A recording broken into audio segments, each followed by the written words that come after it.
I'm speaking to you today not as a teacher, not as a philosopher, but simply as a man who has had enough quiet moments to finally see things clearly.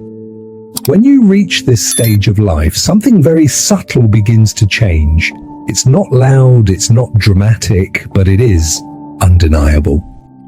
The world that once felt solid, dependable, almost permanent, slowly begins to loosen its grip.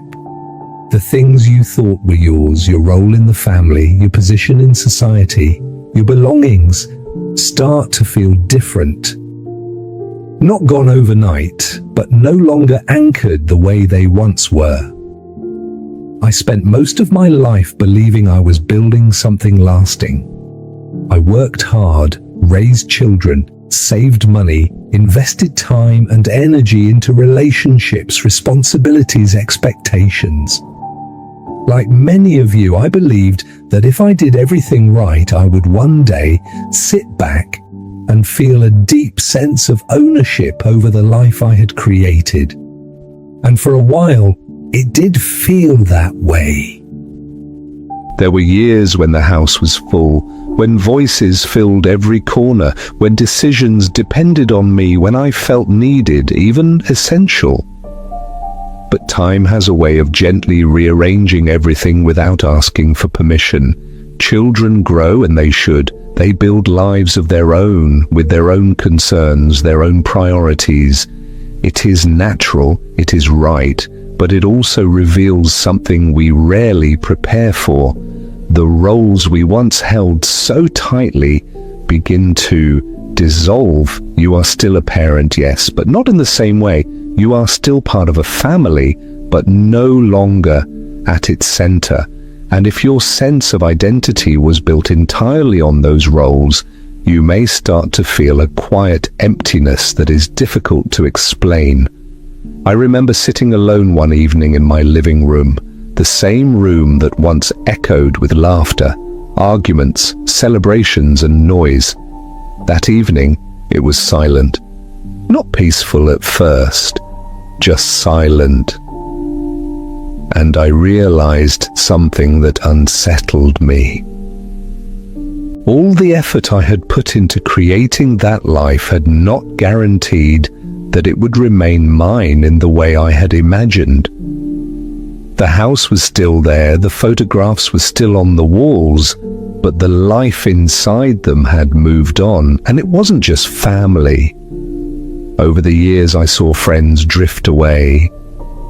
Some moved to other places chasing opportunities or simply following the natural course of life. Others, well, they left in a more permanent way. You attend enough funerals and you begin to understand that companionship, no matter how deep, is also temporary. Even your own body begins to change. The strength you once relied on, the energy you took for granted, it all begins to fade, slowly but surely. At first, I resisted this realization. I held on tighter.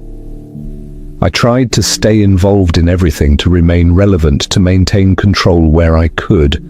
But the more I tried, the more I felt a kind of quiet frustration building inside me. Because deep down, I was beginning to see the truth, even if I didn't want to accept it. The truth is that much of what we spend our lives holding on to was never truly ours in the first place. I met a man around my age a few years ago during a retreat. He had everything that people usually admire: successful children, financial comfort, a respected name in his community. From the outside, his life looked complete. But when we spoke privately, he shared something that stayed with me. He said he had spent his entire life giving his time, his attention, his energy to others, believing that this was the path to fulfillment. And yet, in his later years, he felt strangely disconnected from himself. He told me that when he finally sat alone, without distractions, he didn't know what to do with his own thoughts. That conversation shook me, because I recognized parts of myself in his words. It made me ask a question I had avoided for decades. If everything around me can change, shift, or disappear, then what, if anything, is truly mine? The answer did not come immediately. It came slowly, through small moments. Early mornings when I sat quietly with a cup of tea and no agenda. Walks where I paid attention, not to where I was going, but to what I was feeling. Even moments of discomfort when there was nothing to distract me from my own mind. And that is when I began to notice something important. No matter what changed outside, something remained constant inside. My thoughts, my awareness, my ability to observe, to reflect, to choose how I respond. These things were still with me. They had always been with me, in fact. I had just been too busy to notice. We spend so many years investing in the external world that we rarely invest in the inner one. We learn how to earn, how to provide, how to manage relationships, how to achieve. But very few of us are taught how to sit with ourselves, how to understand our own minds, how to cultivate a sense of peace that does not depend on circumstances. And so, when the external world inevitably begins to shift, we feel unprepared. It's like building a house on land that was never stable to begin with. It may stand for a long time, but eventually the ground moves. And when it does, you realize that you never really owned the foundation. I started to see that the only place where I could find something steady was within myself.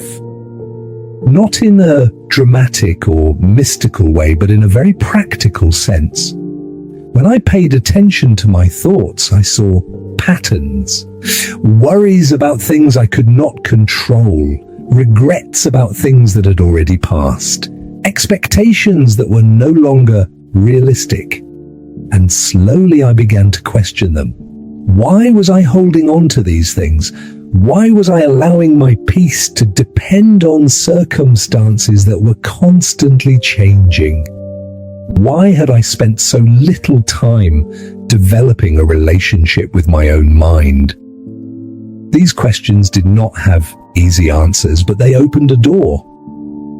And once that door was open, I could not close it again. I began to understand that if I wanted peace in this stage of life, I would have to look in a different direction than I had before. I remember one particular morning that made this very clear to me. I was sitting in a small garden, watching the sunlight move slowly across the leaves. It was a simple moment, nothing extraordinary. But for the first time in a long time, I was fully present. I wasn't thinking about the past or worrying about the future. I was simply there, observing, breathing, existing. And there was a quiet sense of contentment that did not depend on anything else. It struck me then that this kind of peace had always been available to me. It wasn't something I needed to earn or achieve. It was something I needed to notice, to allow, to cultivate. And it existed entirely within my own awareness. From that point on, I began to pay more attention to this inner space. Not perfectly, not consistently, but with intention. I started spending a few minutes each day in silence, just watching my thoughts come and go. At first, it was uncomfortable. The mind is not always a pleasant place when you finally sit with it. But over time, something shifted. I became less reactive, less attached to every passing thought. I began to see that I did not have to follow every worry or cling to every memory. And in that space, I found something that felt more stable than anything I had relied on before. It wasn't tied to my role as a father, or my achievements, or my possessions. It was simply my awareness, my ability to experience life from within. This realization didn't make me withdraw from life. On the contrary, it allowed me to engage with it more freely. When you understand that people and things are not yours to hold on to, you begin to appreciate them differently. You stop trying to control and you start to observe, to enjoy, to participate without fear of loss.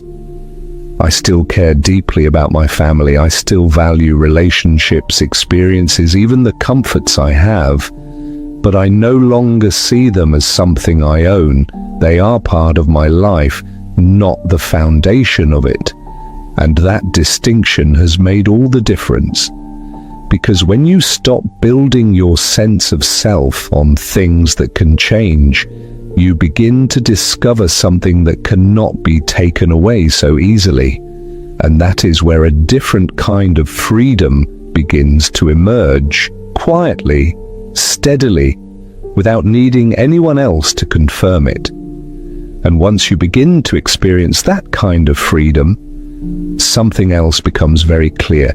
You realize how much of your earlier life was shaped by unconscious habits, by the need to be approved, to be needed, to be recognized.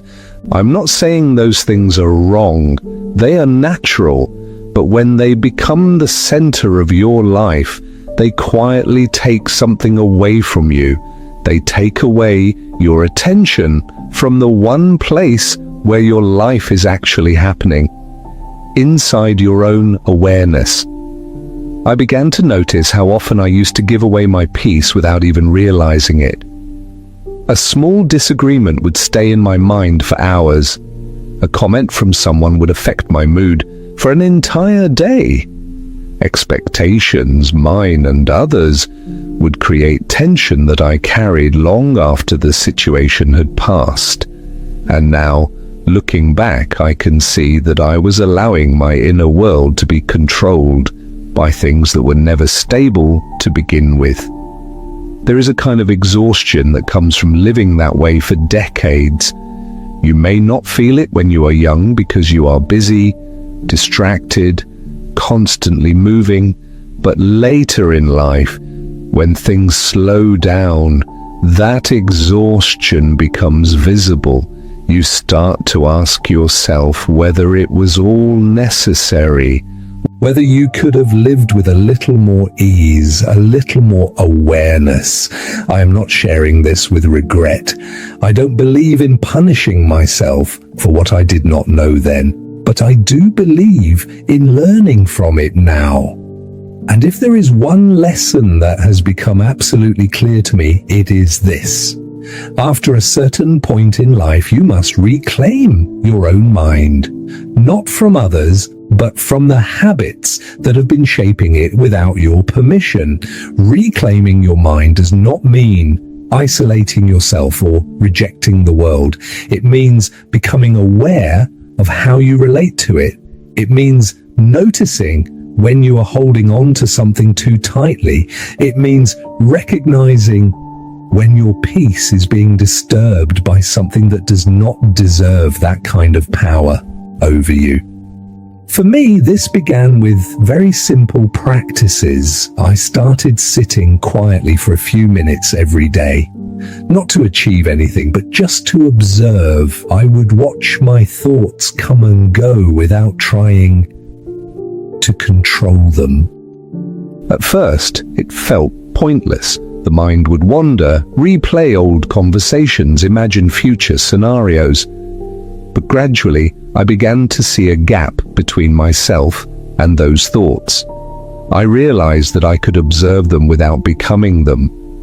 That small shift changed everything, because once you see that you are not every thought that arises in your mind, you begin to feel less trapped by them. Worry loses some of its grip. Regret becomes lighter. Even fear starts to soften. Not because life becomes easier, but because your relationship with it becomes different.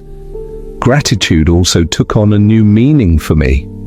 Earlier in life, gratitude was often tied to achievement, being thankful for what I had gained or accomplished. Now, it became something quieter. I found myself appreciating simple things. A calm morning, a good conversation, even the ability to sit in silence without discomfort. These moments may seem small, but they carry a kind of richness that is easy to overlook when you are always chasing something bigger. Letting go was perhaps the most challenging part. We don't realize how attached we are until we try to release something. It can be a belief, an expectation, even an identity we have carried for years. I had to learn slowly that letting go is not losing, it is making space. When you stop clinging to what is changing, you allow yourself to experience what is still present. There was a time when I believed that being needed was a sign of a meaningful life. Now I see it differently. A meaningful life is not one where you are constantly needed by others, but one where you are at peace with yourself. Because when you are at peace, your presence itself becomes valuable. You don't have to prove anything. You don't have to hold everything together. You simply are, and that is enough. I also began to develop a kind of compassion toward myself that I did not have before. For many years, I was patient and understanding with others, but very critical of myself. I expected myself to be strong, to be responsible, to meet every expectation without complaint. But later in life, I realized that I had been neglecting an important relationship, the one I have with myself. So I started to treat myself with the same kindness I offered others. When I made mistakes, I tried to understand instead of judge. When I felt tired, I allowed myself to rest without guilt. This may sound simple, but it created a profound shift in how I experienced my daily life. The inner tension I had carried for so long began to ease. I remember meeting a retired teacher not long ago. She told me that after decades of dedicating her life to her students, she finally decided to return to something she loved as a child, painting. She said that when she paints, she is not thinking about recognition or results. She is simply present, fully absorbed in the act itself. And in that space, she feels a kind of joy that she never found in all her years of hard work. I understood exactly what she meant because I, too, had started to rediscover small things that brought me closer to myself. Sometimes it is music, sometimes it is writing, sometimes it is just sitting quietly and observing the world without needing to change it. These moments may not look important from the outside, but they nourish something inside that cannot be replaced by achievement or approval. Another man I know spends his mornings playing a simple instrument. His family lives far away and he does not see them often, but when he plays, he says he feels connected not to others but to himself. And that connection brings him a deep sense of peace. It is not dependent on who is around him or what is happening in his life. It comes from within. As I share these experiences with you, I am not suggesting that you must follow a specific path. Each person will find their own way, but I do believe that there is a common truth we all encounter if we live long enough. Life gradually removes the things we once depended on, not to punish us, but to show us something we may have overlooked. What remains when everything else begins to change is your inner world, your thoughts, your awareness, your ability to experience life from within. This is the one place where you can still find stability, even when everything else feels uncertain. And if you begin to care for this inner world with the same attention you once gave to external things, you will discover something surprising. You will discover that peace is not something you have to chase. It is something you uncover. Joy is not something you have to create through effort. It is something that emerges when you are no longer in conflict with yourself. After 70, this becomes more than just a philosophical idea. It becomes a practical necessity. Because the external world will continue to change, whether we accept it or not. But the way we experience those changes, that is something we can still influence. So if there is anything I can leave you with today, it is this quiet reminder. Take some time each day to sit with yourself, not to fix anything, not to analyze everything, but simply to be present.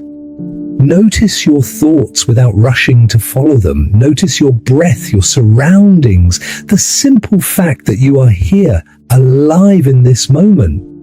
Do not wait for life to slow down before you begin this process, because when it does slow down, you will want a place within yourself that feels familiar, that feels steady. And that place can only be built through attention, through patience, through a willingness to turn inward. Your family is important. Your relationships matter.